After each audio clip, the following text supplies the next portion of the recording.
Hello everyone, सभी प्यारे बच्चों का वार्म वेलकम करता हूं वाईडी योर इंग्लिश ट्यूटर पे। संडे स्पेशल क्लास है और आज की क्लास को मिस मत करना। अगर अभी टाइम नहीं है तो बाद में इसको देखना, आराम से देखना, एक बार में, एक सिटिंग में।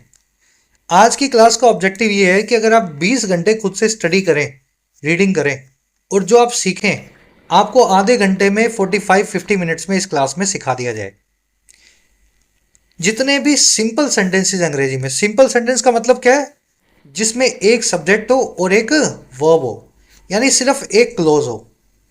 इंग्लिश में एक क्लोज वाले सेंटेंसेस कितने टाइप के होते हैं और कितने तरीके से लिखे और पढ़े जा सकते हैं, इस क्लास में एक साथ आपको सिखा रहे हैं। तो ये जो गाइड होती है ना, एग्जाम से पहले कुंजी मिलती है, तो ये मेड इजी वाली कुंजी है आपके लिए। तो इसलिए इसके नोट्स भी देखना और इस क्लास का भरपूर फायदा उठाना। ये क्लास हमारे इंग्लिश अनलॉक्ड पेड कोर्स का पार्ट है, लेकिन जब ये बन गई तो उसके बाद मुझे फील हुआ कि ये सभी के लिए ज़रूरी है। पेड कोर्स में तो और भी बहुत क्लासेज आएंगी, इससे पहले भी हैं, इसके बाद भी होंगी, लेकिन यूट्यूब पे इस क्लास का होना ज़रूरी है। तो चलिए सिट बैक करो, रिलैक्स करो, आइए कुछ नया सीखते हैं। और हाँ, ये फर्स्ट पार्ट है इस क्लास का, सेकंड पार्ट भी आएगा। अगर इस क्लास को मुझे प्यार मिला, भरपूर प्यार दिखा, तो इसका सेकंड पार्ट जो है पेड कोर्स में से नेक्स्ट संडे को यहीं पे अपलोड कर दिया जाएगा। देखो, मैं आपसे ये सिखाना चाह रहा हूँ कि आपने जो अभी तक सारे पार्ट ऑफ स्पीच सीखे, एक्चुअल में रीडिंग करते हुए आपको उनको अप्लाई कैसे करना है। भाई आपने यहाँ सीख लिया, ये एडवर्ब होती है, ये कंजंक्शन होती है, ये प्रेपोजिशन है, ये नाउन है, अच्छा बुरा, है ना, सब आपको पता लग गया। लेकिन एक्चुअल में जब रीडिंग करने बैठोगे, जब आरसी को आप हैंडल कर रहे होगे, तब ये चीज़ें आपके दिमाग में आनी भी तो चाहिए। तो ये एक छोटा सा सेंटेंस आपके सामने, यही सेंटेंस पूरे इस क्लास में चलेगा। इसको कभी बड़ा कर देंगे, कभी छोटा कर देंगे। इस सेंटेंस को अपने दिमाग में एक बार ब्रेक करो। India's industrial sector requires reforms. साथ साथ में करते जाना है जरूर से। ब्रेक करने का मतलब है नाउन, एडजेक्टिव, वर्ब को हर जगह, हर चीज को जो है ना, आइडेंटिफाई करो। चलो ब्रेक कर लेते हैं। देखिए, सेक्टर एक नाउन है, आपको पता है। सेक्टर का मतलब होता है एरिया। जैसे हमारा एग्रीकल्चर भी एक सेक्टर है इकोनॉमी का, इंडस्ट्री भी एक सेक्टर है, सर्विस भी एक सेक्टर है। तो सेक्टर एक नाउन है। क्यों नाउन है? क्योंकि इसके आगे अच्छा बुरा जो भी लगा दो, अच्छा या बुरा जिसके आगे लग जाए वो नाउन होता है। अच्छा सेक्टर, बुरा सेक्टर। और ये सेंटेंस का पहला नाउन है। इसके पहले जो दो चीजें आप देख रहे हैं, ये दोनों एडजेक्टिव है। कैसे पता लगा? इंडियाज, ये तो पजेसिव है, इसका मतलब है इंडिया का सेक्टर। किसका सेक्टर? इंडिया का सेक्टर। ये पजेसिव ने, जिसने अपोस्ट्रोफी एस लगा के पजेसिव बनाया, इसने सेक्टर के बारे में कुछ एडिशनल इंफॉर्मेशन दी, तो ये इंडियाज पजेसिव बन गया एक एडजेक्टिव। और दूसरा एडजेक्टिव है इंडस्ट्रियल। अगर आप इसको डिक्शनरी में चेक करो, मैं आपको दिखा भी देता हूं साथ साथ, तो ये इंडस्ट्रियल भी एक एडजेक्टिव आपको दिखेगा। इंडस्ट्री, इंडस्ट्री एक नाउन है और इंडस्ट्री से जुड़ा हुआ इंडस्ट्रियल एक एडजेक्टिव है। ठीक है, तो ये दोनों एडजेक्टिव हमारे सेक्टर नाम के नाउन को मॉडिफाई कर रहे हैं, इसलिए मैंने आपसे बोला ये सेक्टर बनेगा आपका सब्जेक्ट। ठीक है, अच्छा सेक्टर क्या है? सेक्टर रिक्वायर करता है। वर्ब की फर्स्ट फॉर्म लगी हुई है, पीछे एस आ रहा है, रिक्वायर्स, यानी वर्ब की फर्स्ट फॉर्म सिंगुलर सब्जेक्ट के हिसाब से पीछे एस ले रही है। प्रेजेंट इंडेफिनिट टेंस है, तो ये बन गई आपकी मेन वर्ब। अच्छा, सेक्टर क्या रिक्वायर करता है? सेक्टर को क्या जरूरत है? सेक्टर को जरूरत है रिफॉर्म्स की। जिस नाउन ने वर्ब से वट का या हुम का रिप्लाई कर दिया, या कभी कभी वेयर का भी रिप्लाई कर देता है, वो नाउन कहलाता है वर्ब का ऑब्जेक्ट। रिफॉर्म का मतलब होता है सुधार, पीछे एस लगा हुआ है, एक प्लूरल नाउन है। तो ये बेसिक चीज आपको पकड़नी थी। अगर मैं इसको ऐसा समझाना चाहूं, तो वर्ब बन गई आपकी रिक्वायर्स, वर्ब की फर्स्ट फॉर्म है। सेक्टर बन गया सब्जेक्ट, वर्ब का ऑब्जेक्ट बन गया रिफॉर्म्स। इंडियाज इंडस्ट्रियल पूरा का पूरा बन गया एडजेक्टिव। इतना तो आप समझ ही गए। चलो अब इस सेंटेंस को थोड़ा और बड़ा करते हैं। मान लीजिए इस सेंटेंस के अंदर मैं एक वर्ड ऐड कर दूं, स्ट्रक्चरल। स्ट्रक्चरल। अब मुझे ये बताओ, ये स्ट्रक्चर वर्ब क्या काम कर रहा है? ये वर्ड का क्या काम है? सीधी सी बात है सर, इस वर्ड की पोजीशन देखूंगा। पहले तो ये देखता हूं ये क्या, किस तरह का वर्ड है। स्ट्रक्चर यानी ढांचा एक नाउन होता है। स्ट्रक्चर यानी ढांचा एक नाउन होता है, और स्ट्रक्चर ढांचे से, इस नाउन से हमने स्ट्रक्चरल नाम का एडजेक्टिव बना लिया।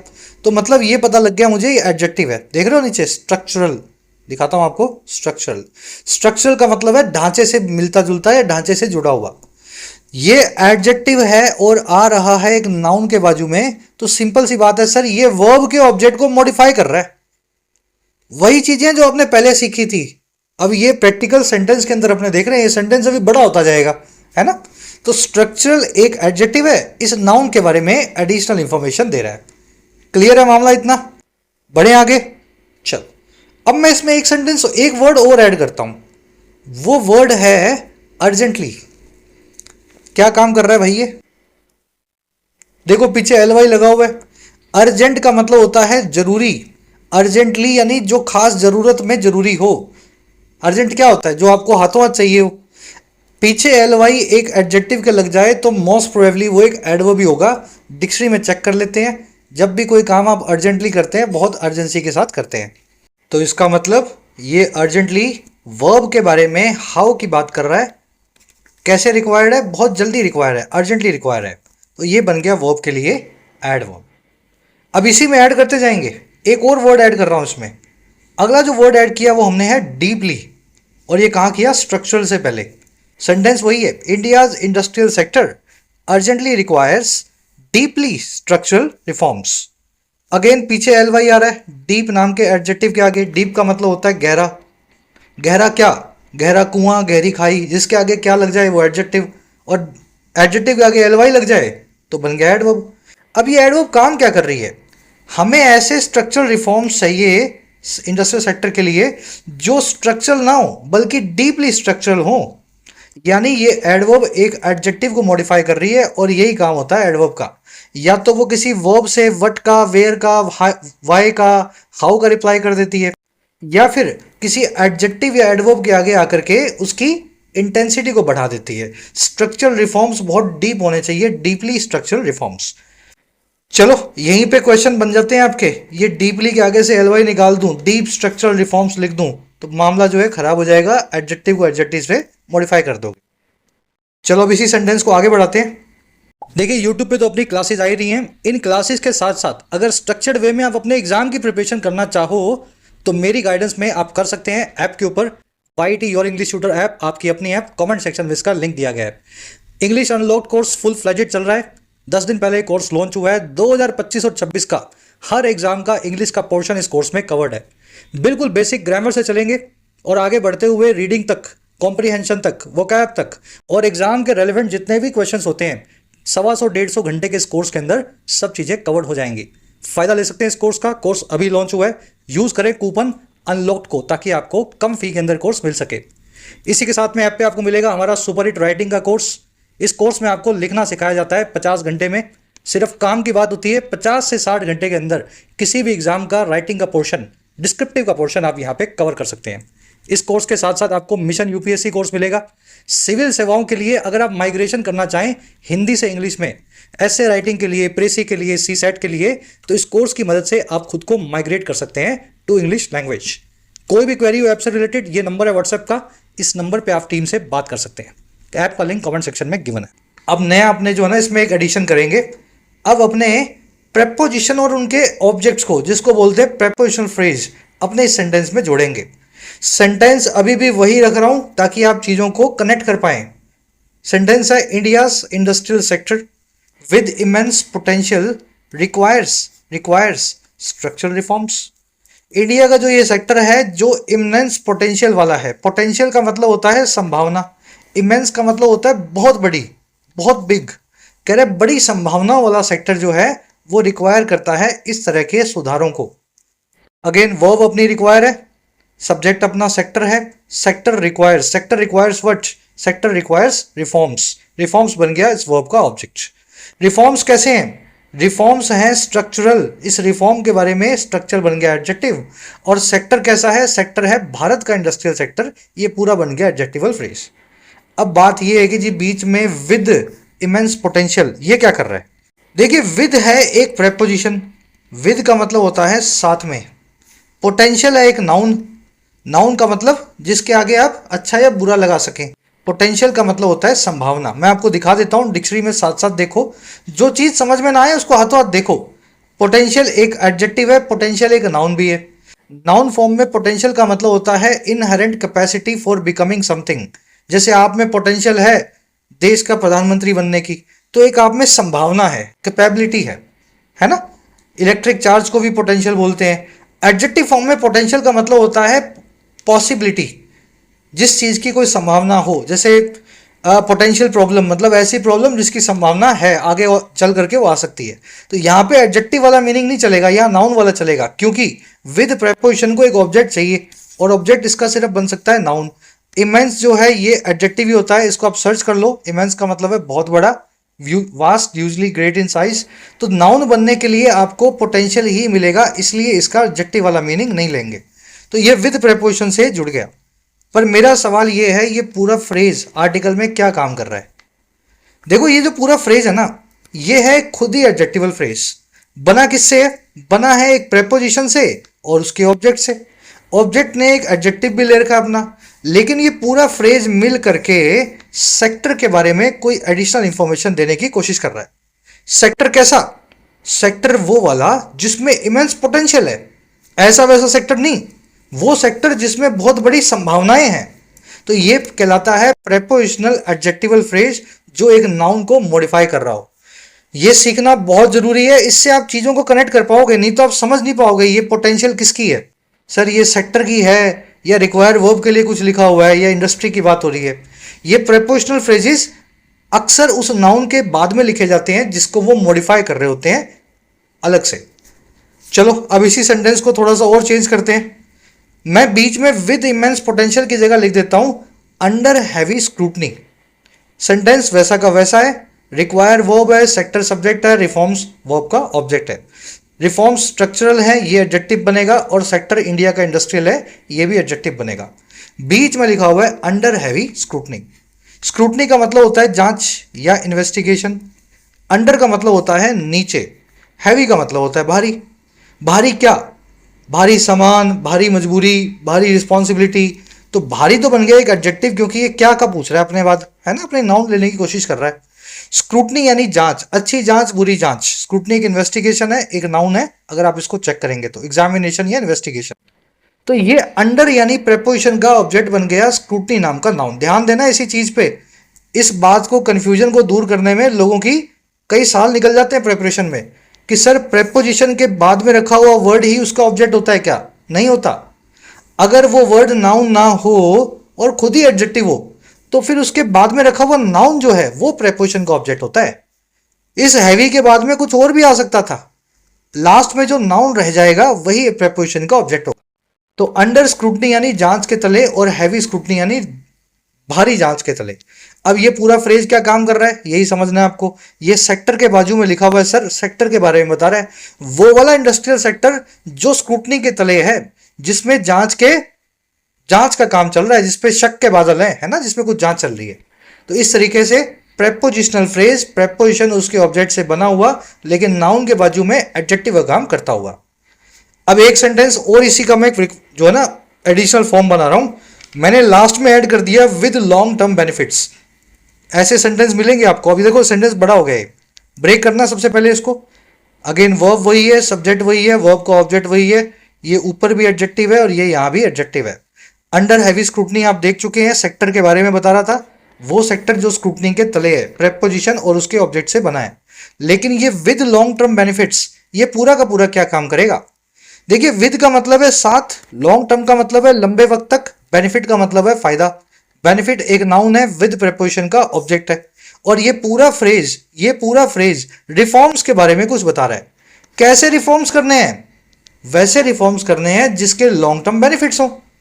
अच्छे रिफॉर्म्स, बुरे रिफॉर्म्स, गहरे रिफॉर्म्स। कैसे रिफॉर्म्स? तो रिफॉर्म्स विद लॉन्ग बेनिफिट्स हमें करना है। ये पूरा प्रेपोजिशनल फ्रेज प्रेपोजिशन और उसके ऑब्जेक्ट से बना, लेकिन इसका एक और भी वजूद है सेंटेंस में। ये इस नाउन के बारे में एडिशनल इंफॉर्मेशन दे रहा है, इसको प्रेपोजिशनल एडजेक्टिवल फ्रेज बोलेंगे। क्लियर है मामला? बढ़े आगे। चलो अब इसको थोड़ा सा और एडवांस ले जाते हैं। अब एक प्रेपोजिशन ऐसी जोड़ेंगे सेंटेंस में जो एडवर्ब का काम कर दे। सेंटेंस बनाते हैं तभी आपको आइडिया लगेगा। चलिए सेंटेंस वही है, एक प्रेपोजिशन और उसके ऑब्जेक्ट को हमने ऐड कर दिया। India's industrial sector requires structural reforms at policy level. Again structure क्या है जी, रिक्वायर वर्ब है, सेक्टर सब्जेक्ट है, रिफॉर्म वर्ब का ऑब्जेक्ट है। पहले की तरह ये सब कुछ। इंडस्ट्रियल और इंडियाज ये पूरा एडजेक्टिवल फ्रेज है, सेक्टर के बारे में बता रहा है। और स्ट्रक्चरल रिफॉर्म्स में स्ट्रक्चरल एक एडजेक्टिव है, रिफॉर्म्स के बारे में बता रहा है। अब जो नया हमने एक किस्सा ऐड किया है ना इस सेंटेंस में, एट पॉलिसी लेवल, इसका मतलब है पॉलिसी लेवल पे चाहिए। देखिए इंडिया के सेक्टर को, इंडस्ट्रियल सेक्टर को चाहिए, ये रिक्वायर करता है स्ट्रक्चरल रिफॉर्म्स। और कहाँ करता है? पॉलिसी लेवल पे करता है। समझ पाए आप इसको? ये रिफॉर्म नाम के नाउन से जुड़ा हुआ फ्रेज नहीं है, एट प्रेपोजिशन है। पॉलिसी लेवल पूरा का पूरा एक कंपाउंड नाउन है। आपने देखा था दो नाउन भी जब एक साथ मिल जाते हैं तो कंपाउंड नाउन बनाते हैं। पॉलिसी भी एक नाउन है, लेवल भी एक नाउन है। पॉलिसी लेवल मतलब पॉलिसी के लेवल पर। तो एट प्रेपोजिशन का ऑब्जेक्ट है पूरा का पूरा ये कंपाउंड नाउन। लेकिन ये पूरा प्रेपोजिशनल फ्रेज क्या काम कर रहा है? ये रिक्वायर वर्ब के बारे में बता रहा है, हमें कहाँ पे चाहिए रिफॉर्म्स चाहिए, लेकिन चाहिए कहाँ? तो जो वर्ब से वर्ड का रिप्लाई कर दे वो कहलाता है एडवर्बियल फ्रेज ऑफ प्लेस। समझ पाए इस बात को? बहुत बार ऐसा लगेगा आपको कि सर ये नाउन से जुड़ा हुआ है तो नाउन के बारे में बता रहा होगा। रिफॉर्म्स पॉलिसी लेवल पे चाहिए, हमें कहाँ चाहिए? पॉलिसी लेवल पे चाहिए, इसलिए रिक्वायर वर्ब से जुड़ा हुआ है। चलो जी नेक्स्ट सेंटेंस, वही सेंटेंस है, लास्ट में ये जो आप देख रहे हैं ये हमने एडिशनल ऐड किया है। भारत के इंडस्ट्रियल सेक्टर को ज़रूरत है, इट रिक्वायर्स, बुनियादी सुधारों की, स्ट्रक्चरल रिफॉर्म्स की। और क्यों ज़रूरत है? फॉर का मतलब होता है के लिए, ये ज़रूरत है फास्ट इकोनॉमिक ग्रोथ के लिए। फॉर प्रेपोजिशन है, के लिए इसका मीनिंग है, और इसका वो ऑब्जेक्ट है ग्रोथ नाम का नाउन। डिक्शनरी में चेक कर लो, ग्रोथ एक नाउन निकलेगा, है ना। इकोनॉमिक एक एडजेक्टिव निकलेगा, इसको अलग से भी आप देख सकते हो इकोनॉमिक को। इकोनॉमिक एक एडजेक्टिव निकलेगा, इकोनॉमिक मतलब आर्थिक। और फास्ट का मतलब होता है क्विक। अब ये फास्ट वर्ड एक नाउन भी है, नाउन फॉर्म में फास्ट का मतलब होता है व्रत, है ना। एडवर्ब फॉर्म में फास्ट का मतलब होता है फास्ट, बहुत तेजी से। वर्ब फॉर्म में फास्ट का मतलब होता है व्रत रखना। और नाउन फॉर्म में या एडजेक्टिव फॉर्म में फास्ट का मतलब होता है तेज। तो आपको चेक करना कौन से वाली फॉर्म में रखूं। जिद नहीं करना है सर ये फास्ट तो एडवर्ब होता है, हमने तो देखा था फास्ट एडवर्ब होता है और ये इकोनॉमिक नाम के एडजेक्टिव के पहले आ रहा है, तो मैं इसको, इस एडवर्ब को इस एडजेक्टिव से मॉडिफाई करवा देता हूँ। ऐसे जिद नहीं करना है, जो मीनिंग निकले वही निकालना है। फास्ट ग्रोथ यानी तेजी से होने वाली ग्रोथ, फास्ट एक एडजेक्टिव है। सेंटेंस को अगर आपने ब्रेक किया तो रिक्वायर वर्ब निकली, सेक्टर सब्जेक्ट निकला, रिफॉर्म्स वर्ब का ऑब्जेक्ट निकला, इंडियाज इंडस्ट्रियल पूरा एडजेक्टिव है, स्ट्रक्चरल एक एडजेक्टिव है। ये बाकी वाला क्या है? ये जो बाकी का प्रेपोजिशनल फ्रेज देख रहे हैं ना, ये प्रेपोजिशनल फ्रेज एक एडवर्ब का काम कर रहा है। हमें स्ट्रक्चरल रिफॉर्म्स क्यों चाहिए? इस चीज के लिए चाहिए। ये वर्ब से वाई का रिप्लाई करेगा, क्यों का रिप्लाई करेगा, वर्ब के रीजन को बताएगा और बन जाएगा प्रेपोजिशनल फ्रेज जो काम करे एक एडवर्ब का। ठीक है, चलो एक सेंटेंस और देखो, और अच्छी आपकी डेवलप होगी दिमाग की, है ना, अंडरस्टैंडिंग और अच्छे से बैठेगी। सेंटेंस वैसा ही है, इंडिया के सेक्टर को जरूरत है तेजी, जो स्ट्रक्चरल रिफॉर्म्स की, बुनियादी सुधारों की। और क्यों? To meet the demands of a modern economy. ऊपर वाला सारा आप देख चुके हैं, सेंटेंस ऑलरेडी ब्रेक करना आप सीख चुके हैं। अब हमें बाकी का देखना है कि जो क्या लिखा हुआ है। देखिए टू मीट तो पूरा का पूरा एक इन्फिनेटिव है, और इन्फिनेटिव क्या बताते हैं? एक ऐसे काम को बताते हैं जो अनफिनिश्ड है। हमें सुधार क्यों चाहिए? ताकि इस काम को हम फ्यूचर में कर सकें, हम मीट कर सकें, मिला सकें डिमांड्स को, ज़रूरतों को, जो है एक मॉडर्न इकोनॉमी की या फिर आधुनिक अर्थव्यवस्था की। टू मीट पूरा का पूरा इन्फिनेटिव फ्रेज है, इसका ऑब्जेक्ट है डिमांड। मीट किसको करना है? मीट डिमांड्स को करना है। डिमांड एक नाउन है, ऑब्जेक्ट का काम करेगा इन्फिनेटिव के। ऑफ प्रेपोजिशन है, ऑब्जेक्ट बनेगा इसका लास्ट वाला वर्ड यानी इकोनॉमी। इकोनॉमी अर्थव्यवस्था नाउन है। मॉडर्न मतलब आधुनिक, आजकल का। मॉडर्न एक एडजेक्टिव है, इकोनॉमी को मॉडिफाई कर रहा है। ये पूरे फ्रेज को अभी आप ब्रेक करके देखा करो पहले। इन्फिनेटिव उसका ऑब्जेक्ट, प्रेपोजिशन उसका ऑब्जेक्ट, ऑब्जेक्ट मॉडिफाई हो रहा है इस एडजेक्टिव से। हमारा सवाल ये, पूरा काम क्या कर रहा है जी? पूरा इन्फिनेटिव का काम कर रहा है। ये भी वर्ब से बता रहा है कि हमें क्यों चाहिए reforms. Why do we need reforms? हमें रिफॉर्म्स चाहिए ताकि इस काम को हम पूरा कर पाए। वर्ब से कर रहा है वाई का रिप्लाई, इन्फिनेटिव से बना हुआ है, और रिप्लाई करेगा मतलब एडवर्बियल फ्रेज बन जाएगा प्रेपोजिशन से बना हुआ। या वेयर की जगह वाई कर लेना। ठीक है, चलो अब नेक्स्ट उस पे आ जाओ अपने फेज में। पार्टिसिपल फ्रेजेस को हमें एडजेक्टिवल फ्रेजेस को देखना है जो सेंटेंस के बीच में घुसे हुए होते हैं। सेंटेंस हमारा वही है, एक एक्स्ट्रा वर्ड हमने ऐड किया राइजिंग। भारत का राइज करता हुआ इंडस्ट्रियल सेक्टर रिक्वायर करता है या उसको जरूरत है बुनियादी सुधारों की। सारे वर्ड्स को ब्रेक करेंगे, बहुत आसान है। रिक्वायर वर्ब है, सेक्टर सब्जेक्ट है, रिफॉर्म्स ऑब्जेक्ट है, स्ट्रक्चरल एक एडजेक्टिव है, इंडस्ट्रियल एक एडजेक्टिव है और इंडियाज एक एडजेक्टिव है। अब देखना ये बीच में राइजिंग क्या कर रहा है। बहुत अच्छे से आपने बेसिक में देखा है कोर्स में, वर्ब की आईएनजी फॉर्म अगर हेल्पिंग वर्ब के बिना आ जाए तो वो वर्ब नहीं है, वो एडजेक्टिव का काम करेगी, पार्टिसिपल का काम करेगी। जीरंड का काम भी कर सकती है। जीरंड आप जानते हैं, ऐसी वर्ब की आईएनजी फॉर्म जो नाउन बन जाए। इस केस में इसके पास नाउन बनने का कोई ऑप्शन नहीं है। सब्जेक्ट ऑलरेडी आपके पास है, वर्ब का ऑब्जेक्ट ऑलरेडी आपके पास है, दोनों नाउन आपके सेट है। ये नाउन बन नहीं सकता, जीरंड बन नहीं सकता। इससे पहले वो कोई जो है हेल्पिंग वर्ब है नहीं, तो इसके पास एक ही ऑप्शन बना एडजेक्टिव बनने का, और उसका मतलब होता है प्रेजेंट पार्टिसिपल वर्ब की आईएनजी फॉर्म। भारत का वो सेक्टर, इंडस्ट्रियल सेक्टर वो वाला जो राइज कर रहा है, जो आगे बढ़ रहा है। समझ गए ना, कौन सा सेक्टर? वो इंडस्ट्रियल सेक्टर जो राइज कर रहा है। वर्ब के आईएनजी फॉर्म जब एडजेक्टिव बने, पास्ट पार्टिसिपल प्रेजेंट पार्टिसिपल बने, तो इसका मतलब होता है करने वाला। स्माइलिंग यानी हंसने वाला, बर्निंग यानी जलने वाला, राइजिंग यानी राइज करने वाला, ऊपर उड़ने वाला। तो इंडस्ट्रियल सेक्टर के बारे में इसने पार्टिसिपल ने एडजेक्टिव बन के कुछ बताया। चलो एक सेंटेंस और देखो, पार्टिसिपल को और बड़ा कर दिया हमने, बाकी सबका सब वही है। रिक्वायर वर्ब है, सेक्टर सब्जेक्ट है, ये ऑब्जेक्ट है, ये एडजेक्टिव है, ये एडजेक्टिव है, ये एडजेक्टिव है, और ये है प्रेजेंट पार्टिसिपल। भारत का इंडस्ट्रियल सेक्टर रिक्वायर करता है स्ट्रक्चरल रिफॉर्म्स को, लेकिन सेक्टर कौन सा? Facing global competition. वर्ब के आईएनजी फॉर्म, वर्ब के आईएनजी फॉर्म फिर से आपके पास एक और रखी हुई है। तो जब भी वर्ब के आईएनजी फॉर्म मिले तो उससे पहले देखना है क्या कोई हेल्पिंग वर्ब है। हेल्पिंग वर्ब तो नहीं है, यानी ये वर्ब के आईएनजी फॉर्म फिर से एडजेक्टिव है। एडजेक्टिव है तो ये पार्टिसिपल का काम करेगी। फेस किसको करना है? फेस करना है कंपटीशन को। फेस इस पार्टिसिपल का ऑब्जेक्ट है, कंपटीशन नाम का नाउन। कंपटीशन को चेक करें डिक्शनरी में, ये एक नाउन निकलेगा। जिसके आगे अच्छा या बुरा लग जाए वो नाउन ही होता है। अच्छा कंपटीशन, बुरा कंपटीशन। ट्रिक बताई हुई ना आपको। ग्लोबल क्या कर रहा है? ग्लोबल एक एडजेक्टिव है। ग्लोबल का मतलब होता है वैश्विक, इंटरनेशनल, जिसमें सभी देश शामिल हो, पूरी दुनिया शामिल हो। तो इस एडजेक्टिव ने मॉडिफाई कर दिया इस नाउन को, और ये नाउन खुद कौन है? इस पार्टिसिपल का ऑब्जेक्ट है। अब ये पूरा क्या काम कर रहा है? ये पूरा का पूरा बन गया जी प्रेजेंट पार्टिसिपल फ्रेज, जो कि इस सेक्टर के बारे में, इस नाउन के बारे में कुछ एडिशनल इंफॉर्मेशन दे रहा है। कौन सा सेक्टर? कौन सा सेक्टर? जो फेस करता है ग्लोबल कंपटीशन को। समझ पा रहे हो? एक चीज आपके दिमाग में यही आ जानी चाहिए, सर ऊपर भी एक पार्टिसिपल आया था राइजिंग, इसको तो आपने सेक्टर के लिए बताया और सेक्टर से पहले रखा। बाद में एक पार्टिसिपल आया फेसिंग, इसको आपने सेक्टर के बाद में रखा। दोनों पार्टिसिपल हैं, दोनों प्रेजेंट पार्टिसिपल वर्ब की आईएनजी फॉर्म है, एक पहले एक बाद में क्यों? देखिए ये डिपेंड करेगा वो पार्टिसिपल से क्या जुड़ा हुआ है। इस पार्टिसिपल से इसका ऑब्जेक्ट जुड़ा हुआ है कंपटीशन। तो जब भी कोई पार्टिसिपल पूरा फ्रेज बनाए, उससे उसका एक ऑब्जेक्ट जुड़ा हो, ऑब्जेक्ट से पहले एक एडजेक्टिव हो, यानी पार्टिसिपल एक से ज़्यादा वर्ड्स का हो, ऐसे पार्टिसिपल फ्रेजेस को नाउन के बाद में लिखते हैं।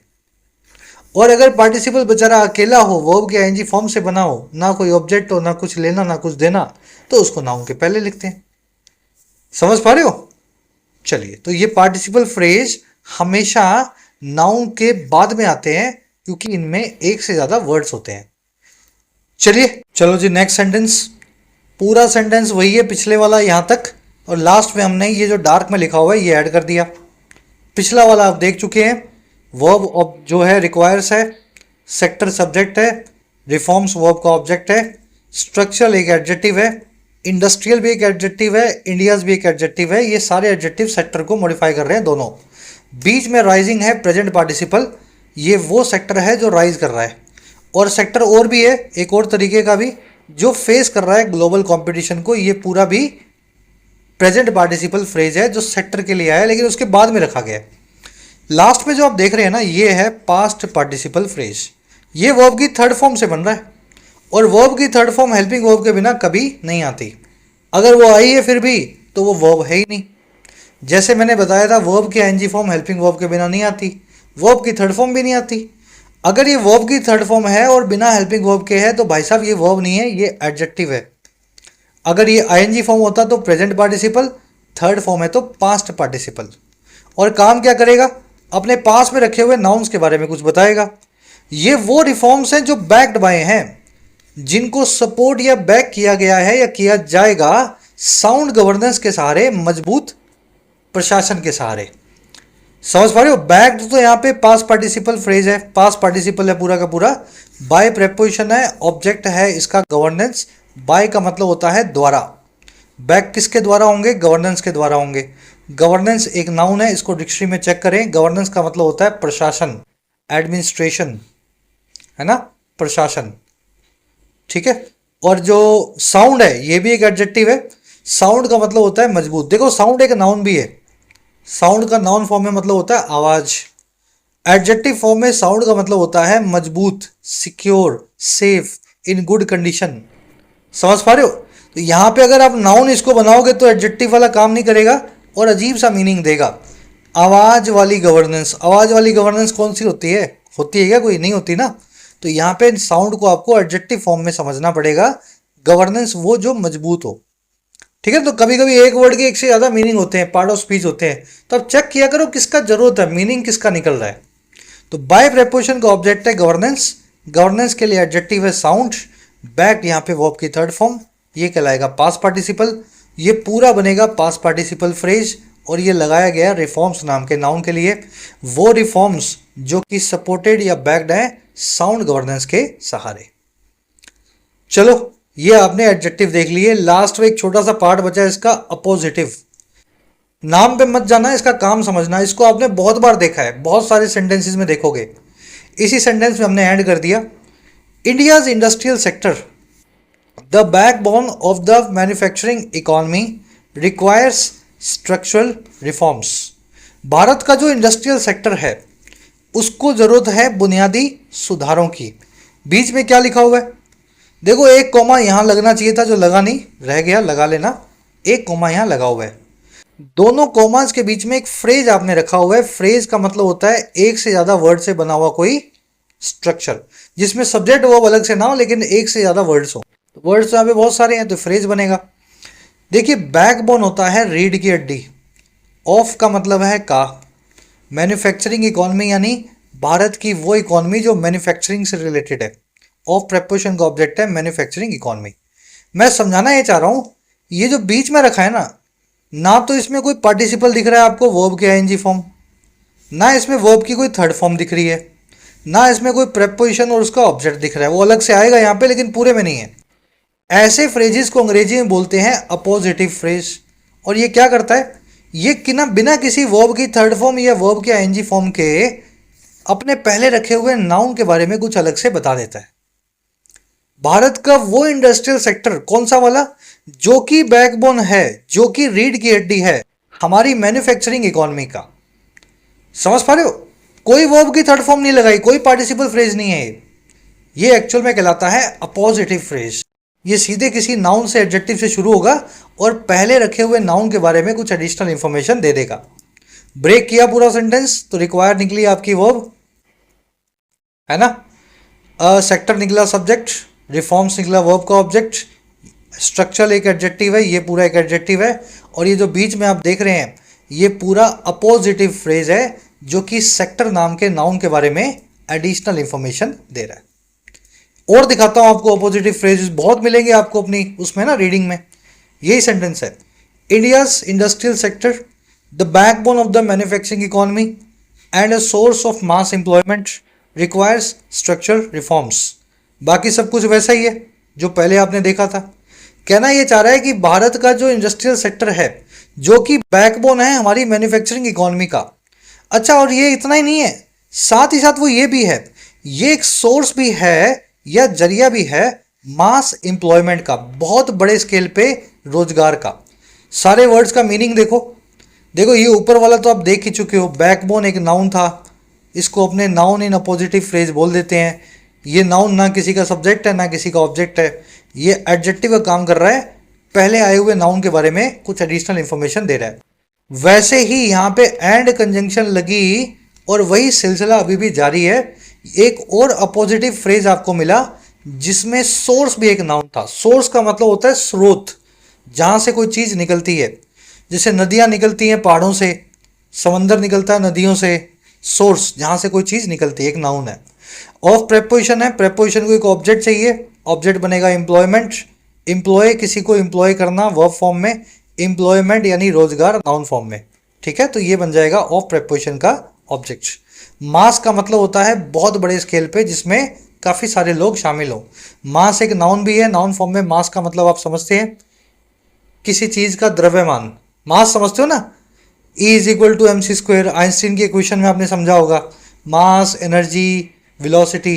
तो वो मास तो अलग होता ही है, मास एक वर्ब भी है, लेकिन एडजेक्टिव फॉर्म में मास का मतलब होता है एक बहुत ही बड़ी गैदरिंग, एक बहुत बड़ा लेवल पे लोगों का ग्रुप। तो मास इन एम्प्लॉयमेंट जो है यहाँ पे, मास एडजेक्टिव का काम करेगा एम्प्लॉयमेंट नाम के नाउन के लिए। खुद से आपको फिगर आउट करना पड़ेगा, जितना नहीं है सर मास तो वर्ब होती है, ये वर्ब इस नाउन के पहले क्यों रखी है। मास एक एडजेक्टिव भी है, एडजेक्टिव फॉर्म में देखो ना इसको, नाउन के पहले। वर्ब फॉर्म में क्यों देखते हो। चलो ये इतना इसीलिए समझा रहे हैं आपको कि कंफ्यूजन ये जो दिमाग में है वो आप निकाल सको। फिर भी कुछ रह जाए तो ऐप का कमेंट सेक्शन खुला हुआ है, मेरे नाम से जो अकाउंट बना हुआ है अमन बहल, वहाँ पे आप अपनी क्वेरीज को पोस्ट करें। तो कहने का मतलब था जी, ये पूरा का पूरा जो आपने देखा, ये दोनों मिल करके अपोजिटिव फ्रेज बना रहे थे। दोनों एंड से जुड़े हुए हैं, कॉमा से शुरू हो रहे हैं और कॉमा पे खत्म हो रहे हैं। दोनों के शुरू में एक नाउन रखा हुआ है जिसका ना कोई सब्जेक्ट बैठ रहा है ना कोई ऑब्जेक्ट बैठ रहा है। ये पहले रखे हुए सेक्टर नाम के नाउन के बारे में एडजेक्टिव का काम करने वाले नाउन्स हैं, है ना दोनों। चलिए रैप अप करते हैं। सारे जितने भी सेंटेंसेस होते हैं सिंपल वाले, एक सब्जेक्ट वर्ब वाले, आपने सबकी हर वेरिएशन को यहाँ पे सीख लिया। अब इसके बाहर कुछ भी नहीं है। नेक्स्ट पार्ट के अंदर क्या आएंगे, एक से ज़्यादा क्लोज वाले सेंटेंसेस जिनको कॉम्प्लेक्स या कंपाउंड सेंटेंस बोलते हैं, जिसमें 2 सब्जेक्ट, 3 सब्जेक्ट, 5 वर्ब, तो उनको भी हैंडल करना आपने सीखेंगे। क्लास अच्छी लगी तो ज़रूर से इसको लाइक देना, अपना प्यार दिखाना। अगर ठीक ठाक प्यार मुझे मिला तो सेकंड पार्ट को, जो कि पेड कोर्स का पार्ट है वैसे, लेकिन यूट्यूब पे अपलोड किया जाएगा अगर आपको, इफ़ यू नीड इट, है ना, आपके प्यार के ऊपर डिपेंड करता है। चलिए नेक्स्ट क्लास में आपसे मुलाकात होगी कल। Until then sign. और हाँ, ऐप को जरूर डाउनलोड कर लें, कमेंट सेक्शन में ऐप का लिंक दिया गया है। जो भी कोर्स आपकी नीड है, अफोर्डेबल प्राइस में आप अपने एग्जाम को प्रिपेयर कर सकते हैं, एसएससी, बैंकिंग, यूपीएससी या स्टेट पीएससी एग्जाम को। ये टीम का नंबर है, इस पर व्हाट्सएप करके आप टीम से बात भी कर सकते हैं अगर आपकी कुछ क्वेरीज हो।